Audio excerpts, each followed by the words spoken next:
Hello student, स्वागत है आपका हमारे इस YouTube channel apex GS express में।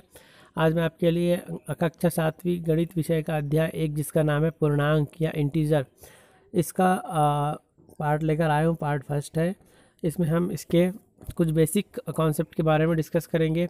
अभी तक आपने हमारे इस चैनल को सब्सक्राइब नहीं किया है तो इसे सबसे पहले सब्सक्राइब कर लीजिए और इसके नीचे जो बेल आइकन बटन है उसे प्रेस कर लीजिए ताकि आगे आने वाले सारे वीडियोस की अपडेट आप तक मिलती रहे। तो ये जो वीडियो रहेगा इसमें जो क्लास 6 है उसी का एक रिवीजन भी है, वो भी आपके लिए रहेगा क्योंकि इसमें हमने पूर्णांकों के कुछ गुण के बारे में, प्रॉपर्टीज़ के बारे में डिस्कस किया है जो कि आपने कक्षा 6वीं में पढ़ चुके हैं। ओके, और पूर्णांक के बारे में आपको जानने मिलेगा जो कि इसकी जो डेफिनेशन है पूर्णांक की वो भी आपने कक्षा 6वीं में पढ़ चुका है क्लास 6 में। तो चलिए अब हम बात करते हैं पूर्णांक से संबंधित तथ्यों के बारे में।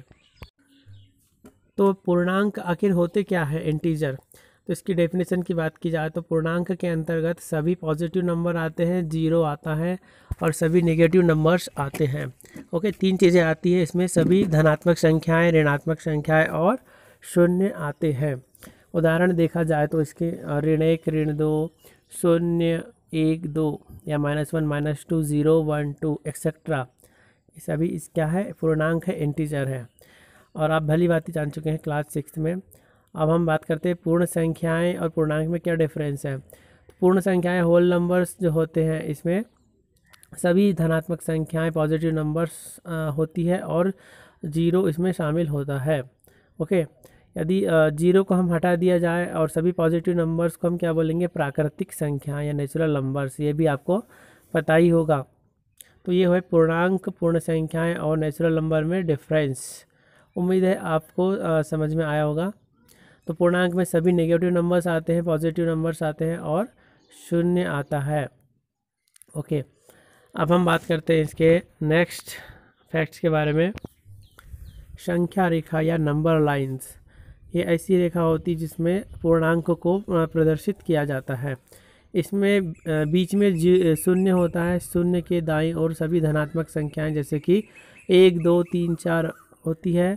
शून्य के बाईं और लेफ्ट साइड में होती सभी ऋणात्मक संख्याएं जो कि बढ़ते क्रम में होती है। ओके, तो शून्य के दाईं ओर सभी धनात्मक संख्याएं बढ़ते क्रम में, वहीं शून्य के बाईं ओर सभी ऋणात्मक संख्याएं बढ़ते क्रम में होती है। तो इस प्रकार वह रेखा जिसमें सभी पूर्णांकों को प्रदर्शित किया जा सकता है उसे कहते हैं नंबर लाइन। क्लियर है। अब आगे देखते हैं पूर्णांकों को संख्या रेखा पर प्रदर्शित करना, इसके कुछ फैक्ट्स हैं, इनके बारे में हम डिस्कस करते हैं। शून्य के दाईं ओर की संख्याएं सभी धनात्मक होती है जैसा कि हमने अभी डिस्कस किया। पॉइंट नंबर 2 है जीरो के बाईं ओर की सभी संख्याएं ऋणात्मक होती है, ये भी हमने डिस्कस कर चुके हैं। नेक्स्ट पॉइंट है तीसरा, एक स्थान दाएं जाने पर, है ना, संख्या का मान एक स्थान धनात्मक बढ़ जाता है। ओके, जैसे कि आप संख्या रेखा में देखें, शून्य के एक स्थान यानी कि शून्य से आप 1 पर जाएंगे, एक स्थान, एक संख्या बढ़ गई। 1 से 2 में जाएंगे तो एक स्थान बढ़ जाएगा।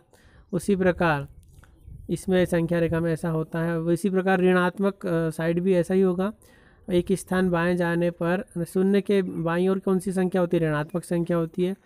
तो जितने स्थान हम जाएंगे उतने स्थान इनके क्या होते हैं, कम होते जाते हैं। -1 के बाद -2 आएगा, फिर -3 आएगा, -4, इस प्रकार से चलता रहेगा। एक क्रम में होती है संख्याएं। एक प्रश्न करते हैं, निम्न पूर्णांकों को संख्या रेखा पर दर्शाइए। इसमें 4, ऋण 1, ऋण 2 और 3 है। इन्हें हमें संख्या रेखा पर प्रदर्शित करना है। तो सबसे पहले हम 4 को प्रदर्शित करते हैं। तो इसे शून्य से एक ऐसी लाइन खींचना है और जो 4 पे आकर मिले, और 4 पर जो मिले, जिस पॉइंट पे मिल रही वहाँ पे हमें तीर का चिन्ह लगाना है।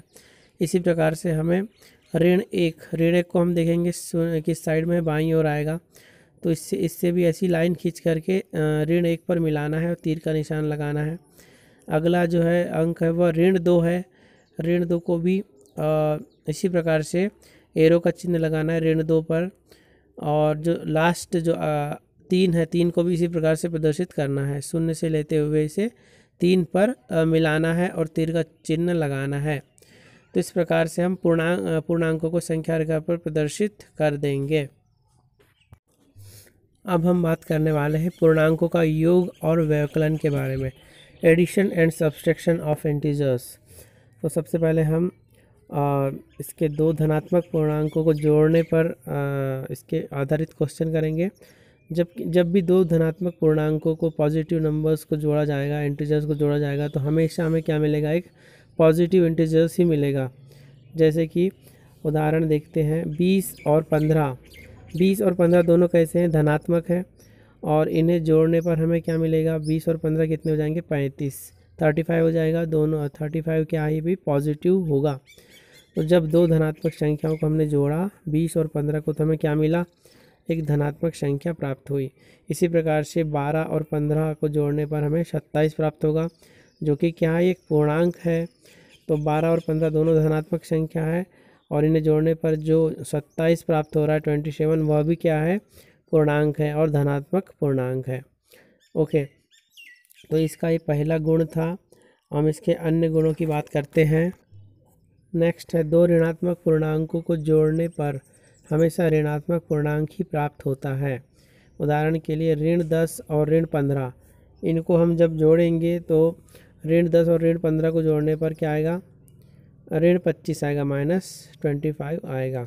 ओके, जब दो ऋणात्मक संख्याओं को चिन्ह, दो संख्याओं के चिन्ह जब ऋणात्मक होते हैं तो उन्हें जोड़ा जाता है। ओके, और बड़ी संख्या के सामने का चिन्ह लगाया जाता है। तो बड़ी संख्या के सामने का चिन्ह क्या हो गया, 15 के सामने का माइनस है, इसलिए माइनस हो जाएगा। ओके, इसी प्रकार से ऋण 13 और ऋण 15, इसे जोड़ने पर क्या आएगा, ऋण 28, जो कि क्या है, ऋणात्मक पूर्णांक है। तो इस प्रकार से इस नियम की पुष्टि होती है। अब हम बात करते हैं इसके थर्ड प्रॉपर्टी की। जब एक धनात्मक व एक ऋणात्मक पूर्णांक को जोड़ा जाता है तो एक धनात्मक या ऋणात्मक पूर्णांक प्राप्त हो सकता है। जरूरी नहीं है कि धनात्मक ही प्राप्त हो या ऋणात्मक ही प्राप्त हो, यह डिपेंड करेगा उस संख्या पर कि वह संख्या किस प्रकार से दी गई है, कौन सी बड़ी संख्या है। ओके, इसका हम एग्जाम्पल देखेंगे। तो तीसरा गुण है, ये जब धनात्मक और एक ऋणात्मक पूर्णांक को जोड़ा जाएगा तो वह या तो धनात्मक भी हो सकती है या तो ऋणात्मक पूर्णांक भी हो सकता है। इसके उदाहरण हम देखते हैं। पहला है 20 ऋण 15, 20 - 15 = 5। ओके, 20 क्या है, धनात्मक संख्या है, वहीं ऋण 15 क्या है, ऋणात्मक संख्या है। 20 में से हमने 15 घटाया तो क्या आया, 5 आया। और बड़ी संख्या कौन सी, इसमें से 20 है, तो 20 का सामने का चिन्ह कौन सा है, धनात्मक है, पॉजिटिव है, इसलिए हमने 5 को धनात्मक रखा। इसी प्रकार से दूसरा एग्जाम्पल है ऋण 25 धन 15। तो ऋण 25 धन 15, इसमें हम एक प्लस एक माइनस का चिन्ह तो घटाएंगे, और 25 में से 15 जाएगा तो क्या आएगा, 10 आएगा। तो बड़ी संख्या के सामने का चिन्ह माइनस है, इसलिए हम -10 हो जाएगा आंसर। तीसरा एग्जाम्पल है 12 + 15 - 20 = 7। ओके, इसमें दो धनात्मक संख्या हमको दिखाई गई है, एक 12 है और एक 15 है, अर्थात 12 और 15 क्या है, धनात्मक संख्या है, वहीं 20 जो है ऋणात्मक संख्या है। तो हम सबसे पहले पॉजिटिव नंबर्स को जोड़ देते हैं, 12 और 15 को, और उसमें से घटाएंगे 20 को। तो 12 और 15 को जब हम जोड़ेंगे, क्योंकि दोनों कैसी है, धनात्मक संख्या, तो 12 और 15 को जोड़ने पर 27 हो जाएगा। 27 में से हम 20 को घटाएंगे तो क्या आ जाएगा, 7 आ जाएगा। और बड़ी संख्या चूँकि 27 है, उसके सामने का चिन्ह धनात्मक है, इसलिए 7 को हम क्या लेंगे, धनात्मक लेंगे। उम्मीद करता हूँ कि आप समझ चुके होंगे।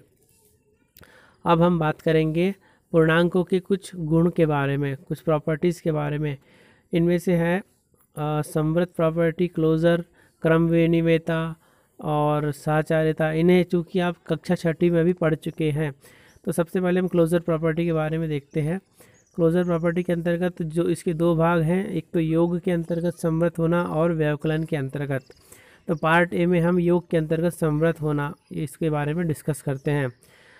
तो दो या दो से अधिक पूर्णांकों को जोड़ने पर या हमेशा एक हमें पूर्णांक या इंटीजर ही प्राप्त होता है।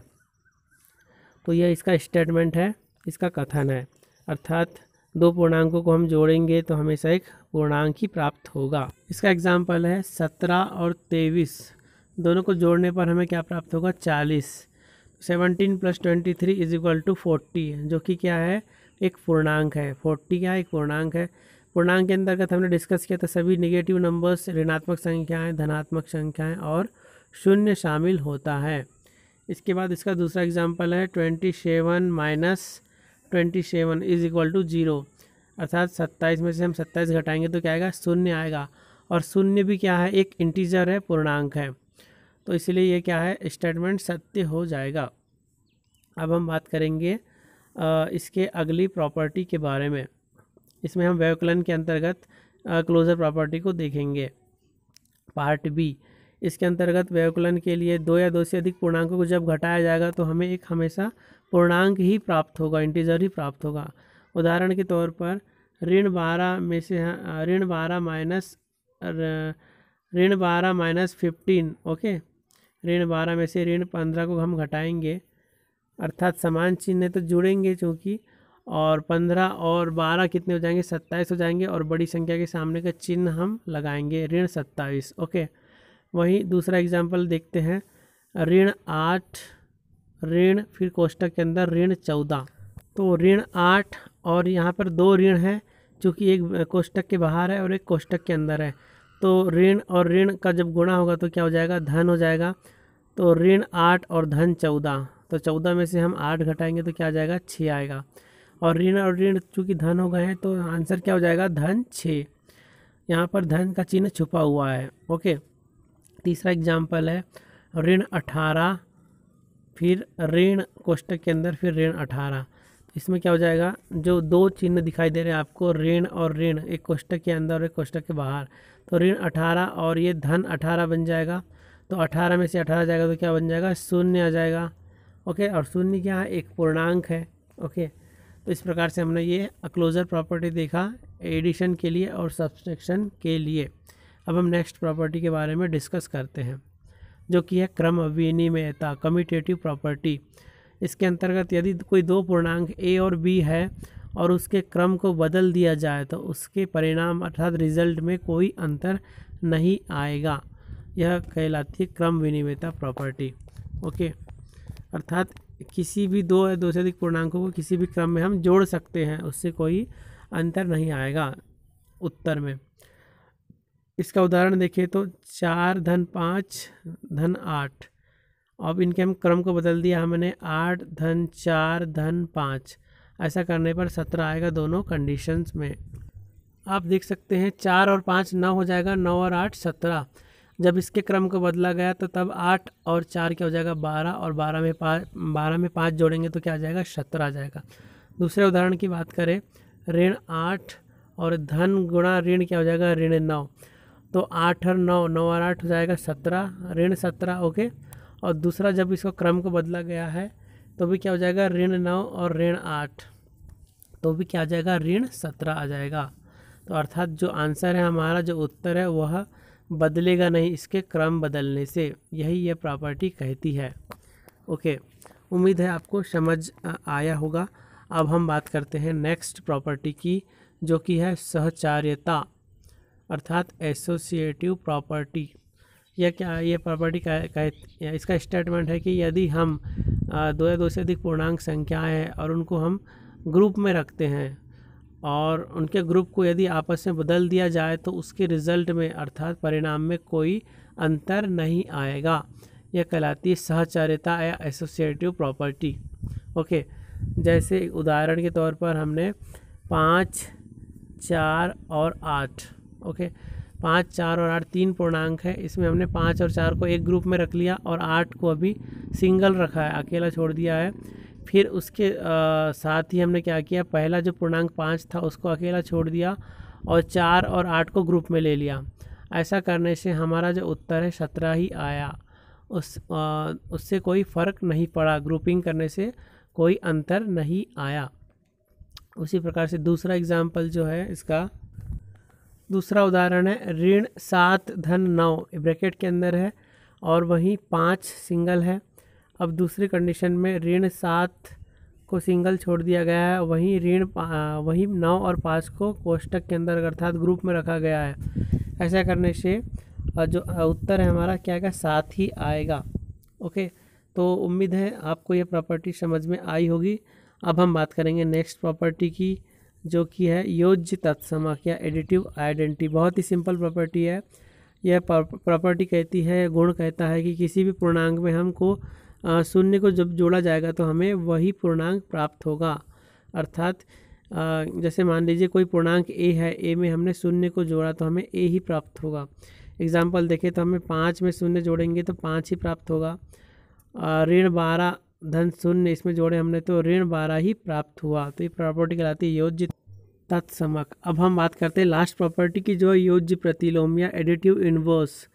उससे पहले योज्य तत्समक था और ये योज्य प्रतिलोम या एडिटिव इनवर्स है। इसमें उल्टा करना है हमें। ओके, किसी भी पूर्णांक, मान लीजिए कोई पूर्णांक ए है, उसके लिए योज्य प्रतिलोम क्या हो जाएगा, -a, अर्थात इसका चिन्ह बदल जाएगा। उदाहरण देखिए तो जैसे 6 का योज्य प्रतिलोम क्या होगा, ऋण 6 होगा। ऋण 15 का योज्य प्रतिलोम क्या होगा, 15 होगा। केवल चिन्ह बदलेगा इसमें। ओके, 100 का प्रतिलोम 100 का क्या होगा, ऋण 100 हो जाएगा। किसी भी कोई भी संख्या ले लीजिए, उसका चिन्ह बदल जाएगा। यदि ऋणात्मक है तो धनात्मक हो जाएगा, धनात्मक चिन्ह है तो ऋणात्मक हो जाएगा।